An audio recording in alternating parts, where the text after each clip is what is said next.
नमस्कार. आज आपण झटपट तयार होणारी ऑल इन वन भाजी तयार करणार आहोत. ही भाजी तुम्ही सणासुदीला देवाच्या नैवेद्यासाठी करू शकाल, प्रवासाला जाताना किंवा अगदी ऑफिसच्या डब्यासाठी करू शकाल. घरी पाहुणे येणार आहेत अशा वेळी किंवा स्वयंपाक करायचा कंटाळा आला असेल तेव्हाही झटपट भाजी तयार करायची आणि ब्रेड बरोबर किंवा मस्त गरमागरम भाताबरोबर या चमचमीत स्वादिष्ट भाजीचा आस्वाद घेऊ शकाल. खूप काही पूर्वतयारी न करता अगदी काही मिनिटात ही भाजी तुम्ही तयार करू शकता.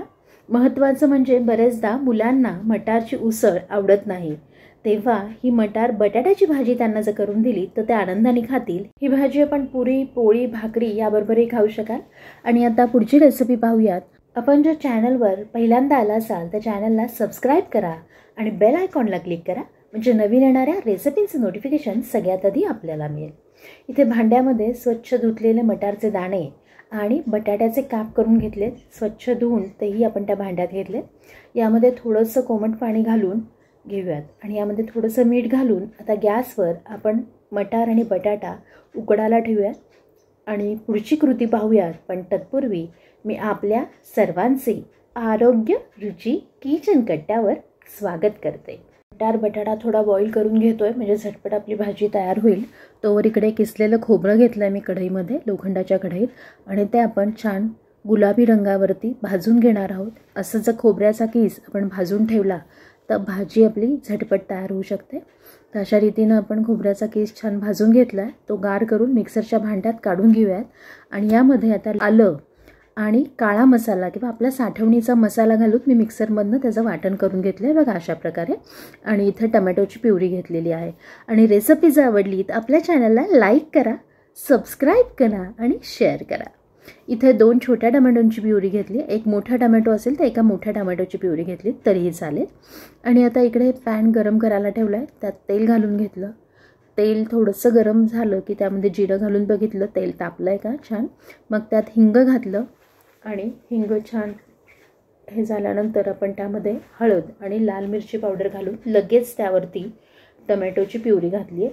आपण टमॅटो एकदम बारीक कापून किंवा किसूनही घेऊ शकता किंवा मिक्सरमधनं अशी त्याची प्युरीही करू शकता. आता सगळ्यात महत्त्वाचं आपल्याला ही भाजी बनवताना असणार आहे तर हे टमॅटो आपल्याला अगदी व्यवस्थित छान शिजवून घ्यायचे. त्यामुळे छान परतवून घेणार आहोत आपण. हे बघा, टमॅटोमुळे या भाजीचा स्वादही खूप छान येतो आणि भाजी घट्ट व्हायलाही मदत होते. हे बघा, खूप छान तेलही सुटायला लागले त्याला. टमॅटो आपले बरेचसे शिजलेत तरी पण एक झाकण ठेवून वाफ काढूयात.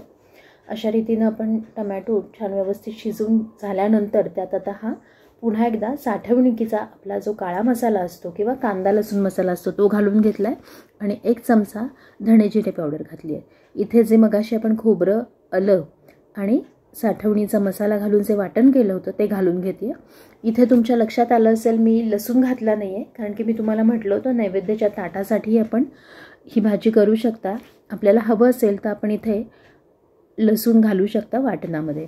अशा रीतीने आपण हे बघा आपण छान परतून घेतलं. तेल सुटायला लागले आपल्या या मसाल्याला, कारण की त्यामध्ये खोबरं घातलेलं आहे. खोबऱ्याचं अंगभूत तेलही सुटतं आहे आणि ते तेल मसाला छान परतून झाल्यावरती त्यामध्ये आपण हाफ बॉईल केलेलं म्हणजे जास्त न शिजवलेला बटाटा आणि मटारचे दाणे घालून घेऊया. असं केल्यामुळे आपली भाजी झटपट होणार आहे, कारण की फार वेळ लागणार नाही मग शिजायला भाजी. त्यात आणखी थोडंसं पाणी घालून घेतलं.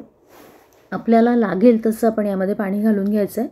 आणि एक सिक्रेट गोष्ट म्हणजे आपण इथे 4-5 बटाट्यांच्या फोडी ज्या आहेत त्या कुस्करून घेतल्यात आणि त्या आता या रश्श्यामध्ये घालून घेऊयात. आपल्याला आणखी दाटसर जर रस्सा हवा असेल तर आपण आणखी बटाट्याच्या फोडी कुस्करून घातल्यात तरीही चालतील आणि बटाट्याच्या फोडी यापेक्षा छोट्या केल्यात तरीही चालतील. यामध्ये मीठ घालून घेतलं आणि व्यवस्थित आता आपण हे ढवळून घेऊयात आणि झाकण ठेवून एक छान वाफ काढूयात, म्हणजे मसाले, बटाटा आणि मटार हे सगळे एकजीव होतील छान. हे बघा, एक वाफ काढली, खूप छान असा रंगही आला आहे आणि आपली आता भाजी जवळजवळ होत आली आहे, आपण पाहू शकता. आणि खूप चविष्ट अशी ही भाजी लागते. आपण बघूयात बटाटा शिजला का. हे बघा, बटाटाही छान शिजला आहे आणि आणखी थोडासा आपण शिजवून घेऊयात. त्यामध्ये मी थोडासा गूळ घातला आहे. आपल्याला हवं असेल, आवडत असेल तर आपण थोडासा गूळ किंवा साखर घालू शकता. आणि आता कोथिंबीर घातली आहे आणि अशा रीतीनं आपली ही मटार बटाटा भाजी तयार झाली. खूप छान दिसते आहे बघा. चमचमीत आणि स्वादिष्ट ही अशी मटार बटाटा भाजी आपण नक्की करून पहा आणि मला आपला अभिप्राय कमेंटमध्ये नक्की कळवा. तर आता एक वाफ काढूयात आणि नंतर गॅस बंद करून ठेवूयात. तर अशा या गरमागरम भाजीचा आपण पुरी पोळी किंवा भाताबरोबरही त्याचा आस्वाद घेऊ शकता. तर ही रेसिपी आवडल्यास आपल्या कुटुंबियांबरोबर मित्रमैत्रिणींबरोबर शेअर करा आणि लाईक करा. म्हणजे नवीन नवीन रेसिपी आपल्यासाठी मला आणायला एक उत्साह मिळेल. आणि पुन्हा भेटूया अशा छान छान आणि स्वादिष्ट रेसिपींसह. तोवर आनंदी राहा, आरोग्यदायी आणि रुचकर खा आणि पाहत राहा आरोग्य रुची किचन कट्टा. धन्यवाद.